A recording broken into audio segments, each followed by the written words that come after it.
कल की तारीख में एक खबर आई थी कि पवन खेड़ा की अग्रिम जमानत याचिका को असम के हाईकोर्ट ने, गुवाहाटी हाईकोर्ट ने खारिज कर दिया है। और इसके बाद लोग ये अटकलें लगाने लगे थे कि ऐसा लगता है जैसे कांग्रेस ने ही पवन खेड़ा का साथ छोड़ दिया, लेकिन ऐसा हुआ नहीं। पवन खेड़ा के साथ पूरी की पूरी कांग्रेस खड़ी नजर आ रही है। वहीं दूसरी तरफ आज मोदी जी के पर्ची वाले मुख्यमंत्री, पर्ची सीएम, उन्होंने खुलकर के बता दिया कि सुप्रीम कोर्ट का भी दरवाजा खटखटाओगे तो तुम्हें कोई लाभ नहीं होगा, क्योंकि आज की तारीख में जो सुप्रीम कोर्ट है ना, उसमें जो सबसे ऊंची चेयर पे, सबसे ऊंचे पायदान पे जो शख्सियत बैठे हैं वो मोदी सरकार के कारिंदे हैं। जी हां, है ना चौंकाने वाली बात। आज जरा इसी बात का विश्लेषण करेंगे कि क्या इस देश में न्यायपालिका अब अपने अस्तित्व के उस संकट से जूझने लगी है जहां पर न्याय की उम्मीद होनी ही नहीं चाहिए। नमस्कार, मैं स्वप्निल और आप मुद्दा देख रहे हैं। दोस्तों, आगे बढ़े उससे पहले वही छोटी सी अपील। मुद्दा इन दिनों एक गंभीर आर्थिक संकट से जूझ रहा है। एक तरफ हमारे मेन बैंक अकाउंट्स बीते लंबे समय से फ्रीज चल रहे हैं, तो दूसरी तरफ हमारे 2.5 साल पुराने चैनल को हमसे लंबे समय तक छीन कर रखा गया था। ऐसे में डे टू डे ऑपरेशंस में मुद्दा को काफी मुश्किलों का सामना करना पड़ता है। लिहाजा आपसे गुजारिश है, यदि आप चाहें तो स्क्रीन पर दिख रहे क्यूआर कोड या फिर के नीचे दिख रहे यूपीआई नंबर्स के जरिए मुद्दा की छोटी छोटी मदद जरूर कीजिएगा, ताकि हमारी बेबाकी यूं ही बरकरार रहे।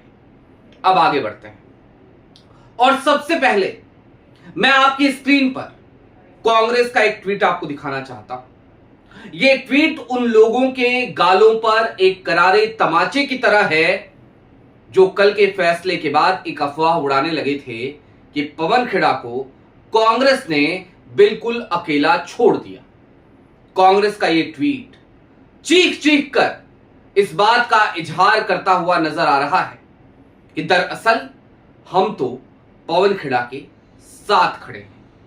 पवन खेड़ा के लिए जो भी और जिस तरीके की भी लड़ाई लड़नी होगी वो हम लड़ेंगे। इतना ही नहीं दोस्तों, राहुल गांधी ने भी पवन खेड़ा का बकायदा नाम कोट करते हुए ट्वीट किया था। जयराम रमेश ने पवन खेड़ा का नाम लेते हुए आज की तारीख में ही ट्वीट किया। यानी कि कुल मिलाकर इस बात को समझिए कि पवन खेड़ा को कांग्रेस ने छोड़ा नहीं है। और क्यों नहीं छोड़ा है? क्योंकि कांग्रेस को पता है कि पवन खेड़ा ने जो आरोप लगाए हैं उनकी अभी तक सही तरीके से निष्पक्षता के साथ जांच नहीं हुई है। लेकिन दूसरी तरफ सवाल उठाया तो नहीं जाना चाहिए, लेकिन करे तो करें क्या साहब, मजबूर हैं हम भी। न्यायपालिका की इस लचर व्यवस्था को देखते हुए आपकी स्क्रीन पर सबसे पहले आपको एक खबर दिखाना चाहता हूं। गुवाहाटी हाईकोर्ट ने कल की तारीख में सीधे तौर पे यह कह दिया कि पवन खेड़ा ने निर्दोष महिला को केस में घसीटा।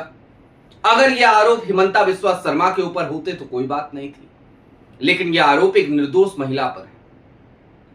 क्या कोई जांच कराई थी गुवाहाटी हाईकोर्ट? क्या असम हाईकोर्ट ने कोई जांच कराई थी? क्या माननीय जस्टिस सैकिया साहब आपने कोई जांच कराई थी? तो बिना जांच के कैसे आपने यह कह दिया? और उससे भी कहीं ज्यादा समझने की जरूरत यह है कि पवन खेड़ा को गिरफ्तार कराने की जरूरत क्या है।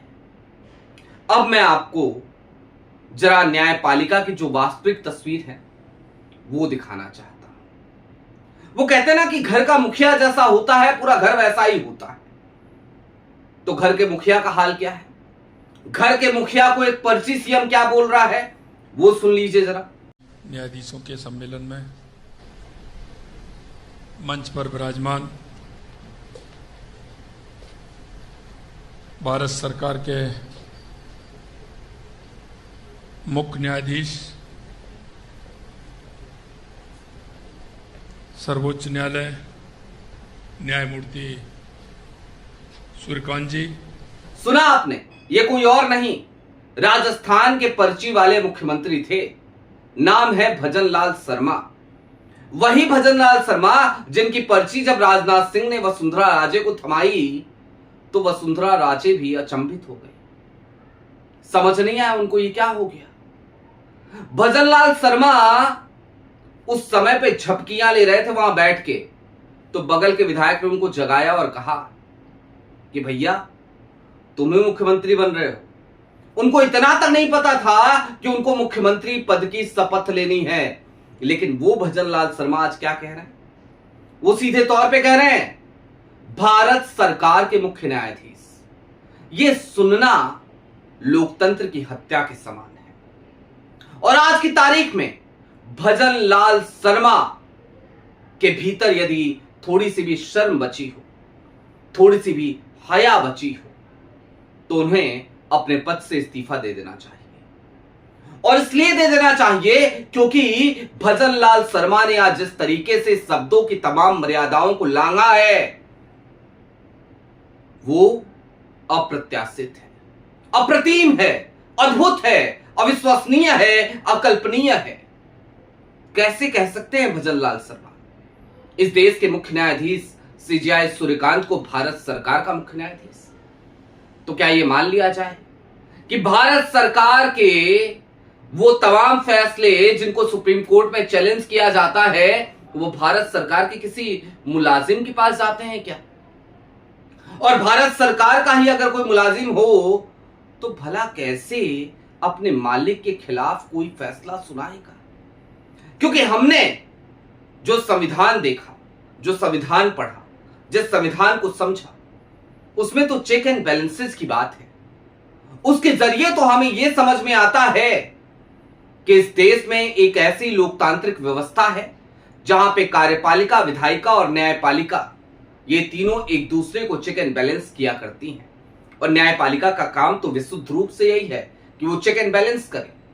लेकिन उसके बाद भी अगर इस देश का एक मुख्यमंत्री एक राज्य का, और वो भी कौन सा राज्य, जो राज्य क्षेत्रफल की दृष्टि से इस देश का सबसे बड़ा राज्य है, उस राज्य का मुख्यमंत्री ये कहने पर उतारू हो कि भारत सरकार के मुख्य न्यायाधीश, तो इन स्थितियों को किस तरीके से देखा जाना चाहिए, ये आज की तारीख में एक बड़ा सवाल बनकर के उभरा है। अब जाहिर सी बात है, मैं पवन खेड़ा के मामले को इस मुद्दे के साथ क्यों जोड़ रहा हूं भजनलाल शर्मा की? चलते चलते आखिरी विश्लेषण जरा उसका ही कर लेते हैं। दरअसल भजनलाल शर्मा ने जो कुछ भी कहा वो अनायास ही नहीं आया। सीजेआई सूर्यकांत साहब, बुरा मत मानिएगा और अदालत की अवमानना की बात तो मत कीजिएगा मुझसे। इसलिए मत कीजिएगा क्योंकि अदालतों की अवमानना तो लगातार हो रही है। अदालतों की अवमानना तो इस बात में है कि आप कहते हैं एसआईआर होने दीजिए, हम बैठे हैं, फिर एसआईआर हो जाता है, बिहार में लाखों लोगों के नाम कट जाते हैं। आप कहते हैं हो जाने दीजिए उत्तर प्रदेश में, पश्चिम बंगाल में, तमाम राज्यों में, हम बैठे हैं, एसआईआर हो जाता है, लाखों लोगों के नाम फिर कट जाते हैं और आप बैठे रहते हैं हाथ पे हाथ रख के। तो फिर भला क्या करें? और आज जब एक पर्ची वाला मुख्यमंत्री आपको इस तरीके से संबोधित कर रहा है, उसके बावजूद आप एक शब्द नहीं बोल रहे, तो हम क्या कहें? लिहाजा पवन खेड़ा के केस को जरा समझिए। पवन खेड़ा का केस है क्या? कुल मिलाकर यह केस है राजनीतिक आरोप प्रत्यारोप का। यानी कि चुनाव के दरमियान पवन खेड़ा ने मौजूदा सिटिंग चीफ मिनिस्टर के ऊपर, उनके परिवार के ऊपर एक आरोप लगाया। उन्होंने कुछ डॉक्यूमेंट्स उनके हाथ लगे होंगे, वो डॉक्यूमेंट्स लेकर के आए। उन डॉक्यूमेंट्स के आधार पर उन्होंने कुछ सवाल पूछे और उन सवालों के आधार पर मुख्यमंत्री जी को लगा बड़ी मानहानि हो गई है, तो उनकी पत्नी ने जाकर के एफआईआर दर्ज करा दिया। और जब एफआईआर दर्ज हुआ तो पुलिस इधर से उधर घूमने लगी, दिल्ली तक आ गई कि पवन खेड़ा को टांग करके ले जाएंगे, उठा करके ले जाएंगे, छोड़ेंगे नहीं, बख्शेंगे नहीं, गिरफ्तार करेंगे। पवन खेड़ा तेलंगाना हाई कोर्ट पहुंचे, अग्रिम जमानत मिली, लेकिन सुप्रीम कोर्ट ने अग्रिम जमानत को भी खारिज कर दिया। जबकि पवन खेड़ा बार बार ये कह रहे थे कि भैया मुझे तो और भी खुलासे करने हैं अब इस मामले में, लिहाजा मैं आपकी गिरफ्त में नहीं आना चाहता, क्योंकि वहां आ गया तो सारा खेला फर्रुखाबादी हो जाएगा, खुल्लम खेला फर्रुखाबादी हो जाएगा।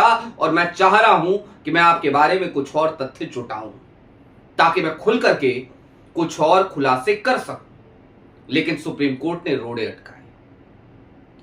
बार बार कहा गया, सुप्रीम कोर्ट से पहले तेलंगाना हाई कोर्ट की तरफ से मिली हुई ट्रांजिट रिमांड को स्टे किया गया। उसके बाद यह दोहराया गया कि आप संबंधित अदालत में जाइए। संबंधित अदालत में भी गए पवन खेड़ा, गुवाहाटी हाई कोर्ट में गए, लेकिन उससे पहले असम की निचली अदालत ने क्या फैसला दिया था याद है आपको? सीधे तौर पर गैर जमानती वारंट जारी करने से मना कर दिया था असम की निचली अदालत ने। यानी कि असम की निचली अदालत में अभी भी न्याय कहीं जिंदा था, कहीं तो बाकी था।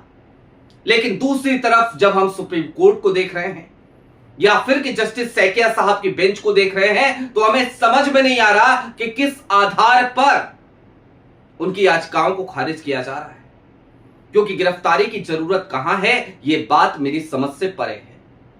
पवन खेड़ा ने जो कुछ भी कहा, आज की तारीख में वो इस देश की डिजिटल लाइब्रेरी का हिस्सा है। उन्होंने प्रेस कॉन्फ्रेंस करी, कांग्रेस के तमाम ट्विटर हैंडल्स पर, कांग्रेस के यूट्यूब चैनल पर, कांग्रेस के फेसबुक पेज पर वो वीडियो अब तक पड़ी हुई है। यानी कि पवन खेड़ा ने जो कुछ भी कहा वो सबके सामने है, और उन्होंने ये नहीं कहा था कि मैं 100% तौर पर ये सही बात कह रहा हूं। उन्होंने कहा था मेरे पास ये दस्तावेज कुछ लोगों ने भेजे हैं, मेरे पास ये दस्तावेज आए हैं, इसकी जांच करने की जिम्मेदारी किसी और की नहीं बल्कि इस देश की केंद्रीय एजेंसियों की है, इस देश के केंद्रीय मंत्रालय की है, विदेश मंत्रालय की है, गृह मंत्रालय की है, लिहाजा वो जांच करें। वो जांच तो हुई नहीं साहब।